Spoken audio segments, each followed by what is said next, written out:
आज हम एक ऐसे मामले की तह तक जा रहे हैं जहां अफवाह, सियासत और एक परिवार की बेचैनी, इन सब का एक बहुत ही खतरनाक कॉकटेल तैयार हो गया है। हाँ, और ये मामला जुड़ा है पाकिस्तान के पूर्व प्रधानमंत्री इमरान खान से, जो इस वक्त रावलपिंडी की अदियाला जेल में बंद है। बिल्कुल। हाल ही में सोशल मीडिया पर एक खबर मतलब जंगल की आग की तरह फैली कि जेल में उनकी मौत हो गई है। ये सिर्फ एक खबर नहीं थी, ये एक चिंगारी है जो पाकिस्तान के, आप कह सकती हैं, पहले से ही सुलग रहे राजनीतिक माहौल में कभी भी आग लगा सकती है। सही कहा।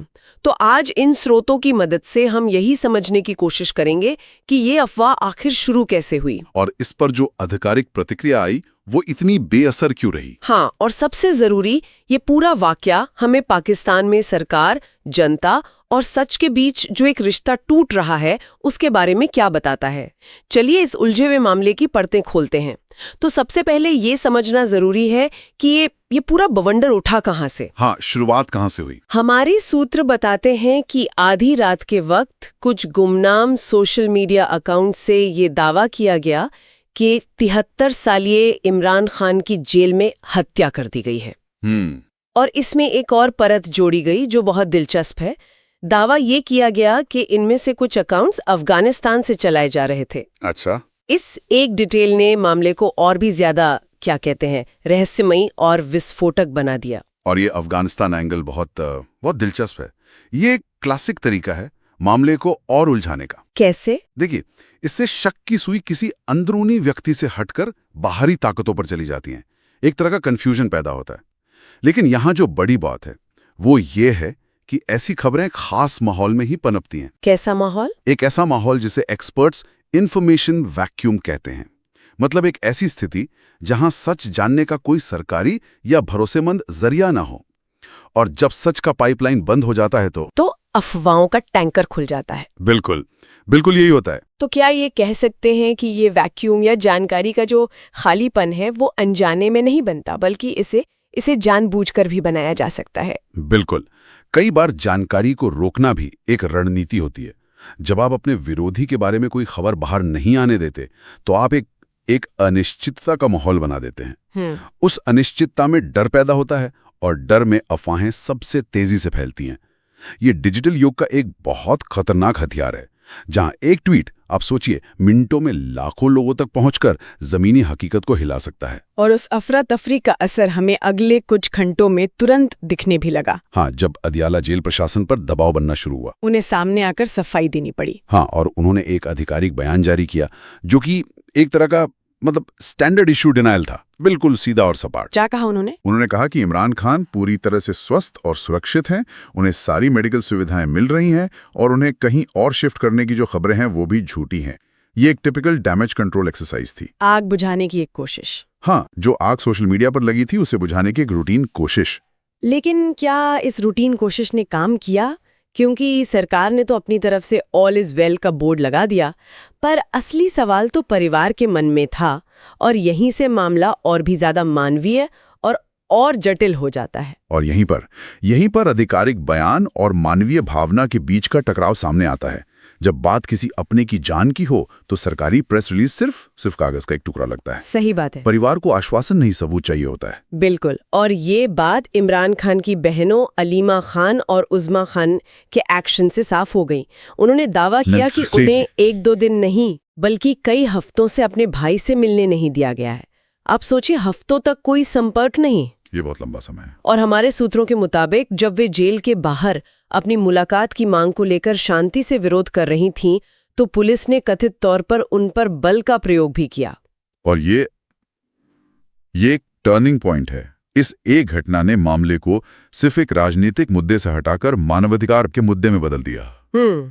एक परिवार जो पहले से ही अपने सदस्य की सलामती को लेकर डरा हुआ है, उसे जानकारी देने के बजाय अगर बल का सामना करना पड़े तो ये भरोसे को पूरी तरह से तोड़ देता है। सही। ये भरोसे के एक बैंक अकाउंट जैसा है।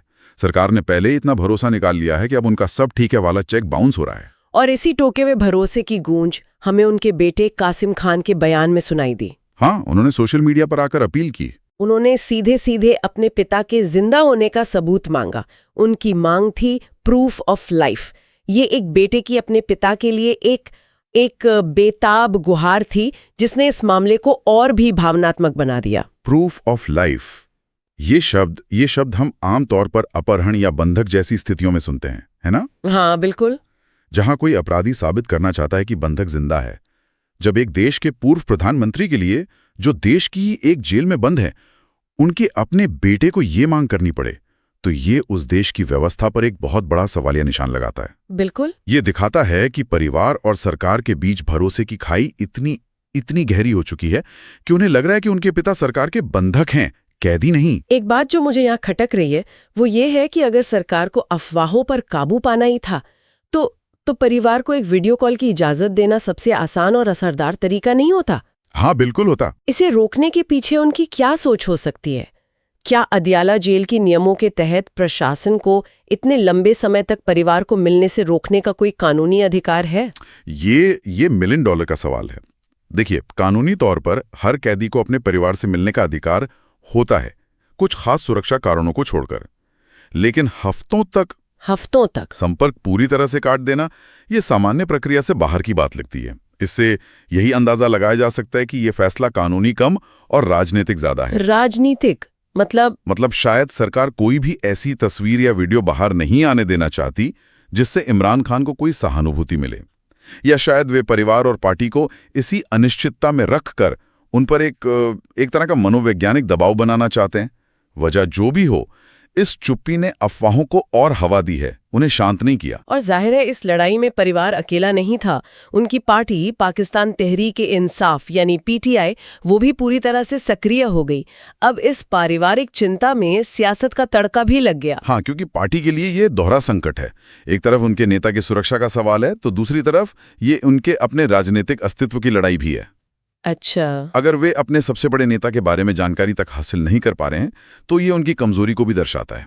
इसलिए उनके लिए इस मुद्दे को जिंदा रखना मजबूरी भी है और रणनीति भी। तो पीटीआई का पक्ष क्या है इस पर? हमारे सूत्रों के मुताबिक उनका आरोप है कि ये अफवाहें जानबूझकर फैलाई जा रही हैं। हाँ, ताकि उनके समर्थकों में बेचैनी और गुस्सा पैदा हो।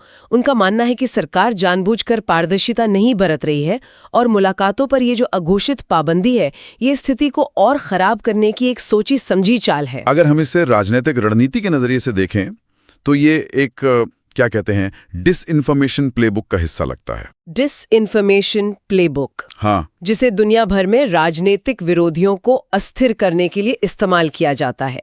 पहला कदम, जानकारी को रोको। दूसरा कदम, अफवाहों को पनपने दो। और तीसरा कदम, जब विरोधी प्रतिक्रिया दें तो उन पर स्थिति का राजनीतिकरण का आरोप लगा दो। एकदम सही। पीटीआई का आरोप इसी रणनीति की ओर इशारा कर रहा है। वे कह रहे हैं कि सरकार सिर्फ अक्षम नहीं है, बल्कि वो इस पूरे कंफ्यूजन से फायदा उठा रही है। ये तो हुई पीटीआई की बात, लेकिन सरकार का जवाब क्या था? चिंता दूर करने के बजाय देश के रक्षा मंत्री ख्वाजा आसिफ का एक बयान आता है, जो सच कहूं तो आग में घी डालने जैसा था। हाँ, वो बयान तो बहुत ही अजीब था। उन्होंने दावा किया कि इमरान खान को जेल में कोई तकलीफ नहीं है, बल्कि उन्हें तो 5 स्टार जैसी आरामदायक सुविधाएं मिल रही हैं। और यहीं पर दो बिल्कुल अलग अलग समानांतर चल रही हकीकतें टकराती हैं। एकदम। एक तरफ एक परिवार है जो जीवन का सबूत मांग रहा है, और दूसरी तरफ सरकार है जो कह रही है कि अरे चिंता मत करो, वो तो वहां 5 स्टार होटल में रह रहे हैं। ये तो कोई जवाब नहीं हुआ। ये बयान परिवार की चिंता का जवाब है ही नहीं, ये एक राजनीतिक कटाक्ष है। इसका मकसद इमरान खान को एक पीड़ित के तौर पर नहीं, बल्कि एक सुविधाभोगी एलीट कैदी के तौर पर दिखाना है, जिससे जनता की सहानुभूति उनके साथ न जुड़े।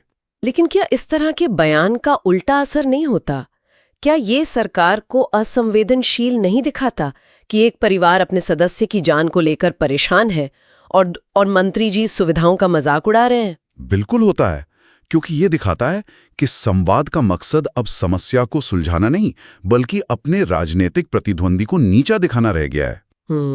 ये उस मूल सवाल का जवाब ही नहीं देता जो परिवार पूछ रहा है कि हम उनसे मिल क्यों नहीं सकते। 5 स्टार सुविधाओं का दावा असल में मुद्दे से ध्यान भटकाने की एक कोशिश है। ये बताता है कि ऐसी संवेदनशील स्थितियों में भी संवाद तर्क पर नहीं, बल्कि पॉलिटिकल पॉइंट स्कोर करने पर आधारित होता है। बिल्कुल। तो ये एक तरह का कम्युनिकेशन ब्रेकडाउन नहीं है, बल्कि एक कम्युनिकेशन वॉर है, जहां दोनों पक्ष अपने अपने समर्थकों से बात कर रहे हैं, एक दूसरे से नहीं। आपने एकदम सही पकड़ा, ये संवाद का युद्ध है। पीटीआई अपने समर्थकों को बता रही है कि देखो सरकार कितनी क्रूर और गैर पारदर्शी है। और सरकार अपने समर्थकों को बता रही है कि देखो जिस नेता को तुम पीड़ित समझ रहे हो वो तो जेल में मजे कर रहा है और ये सब सिर्फ एक राजनीतिक ड्रामा है। हाँ, और इस युद्ध के बीच में जो सच है वो कहीं खो गया है। तो इन सभी स्रोतों को एक साथ रखकर देखें तो तस्वीर क्या बनती है? एक खतरनाक अफवाह जो सोशल मीडिया से उठकर राष्ट्रीय तनाव का कारण बन जाती है। एक आधिकारिक खंडन जिस पर खुद पीड़ित का परिवार भरोसा करने को तैयार नहीं है। मुलाकात के लिए एक बेताब परिवार की गुहार। और दो विरोधी राजनीतिक खेमे जो इस स्थिति को एक हथियार की तरह इस्तेमाल कर रहे हैं। ये मामला अब सिर्फ इमरान खान की सेहत के बारे में नहीं रह गया है ना? नहीं, बिल्कुल नहीं। ये विश्वास, पारदर्शिता और सूचना के अधिकार की लड़ाई बन गया है। जब सरकार कहती है सब ठीक है और परिवार कहता है हमें सबूत दिखाओ, तो ये टकराव सिर्फ एक परिवार और सरकार के बीच नहीं रह जाता। तो फिर ये क्या दिखाता है? ये पूरे सिस्टम पर भरोसे के संकट को दिखाता है, जहां आधिकारिक सच पर लोगों का यकीन वो खत्म हो गया है। और शायद इसी वजह से पाकिस्तान और अंतर्राष्ट्रीय मीडिया दोनों की नजरें इस मामले पर टिकी हुई हैं। सब इस बात का इंतजार कर रहे हैं कि आगे क्या होता है। हाँ, कि क्या सरकार दबाव में आकर कोई सबूत पेश करेगी या ये अनिश्चितता का दौर यूं ही चलता रहेगा। ये पूरी स्थिति एक बहुत जरूरी और बड़ा सवाल खड़ा करती है जो सिर्फ पाकिस्तान तक सीमित नहीं है। क्या सवाल? जब किसी समाज में आधिकारिक संस्थाओं और उनके बयानों पर से भरोसा उठ जाता है तो सच क्या रह जाता है? जब सरकार का सच, मीडिया का सच और लोगों का सच सब अलग अलग हो जाएं, तो हकीकत क्या होती है? क्या वो बस सबसे ऊंची आवाज में या सबसे ज्यादा बार दोहराई गई कहानी बनकर रह जाती है? ये सोचने वाली बात है।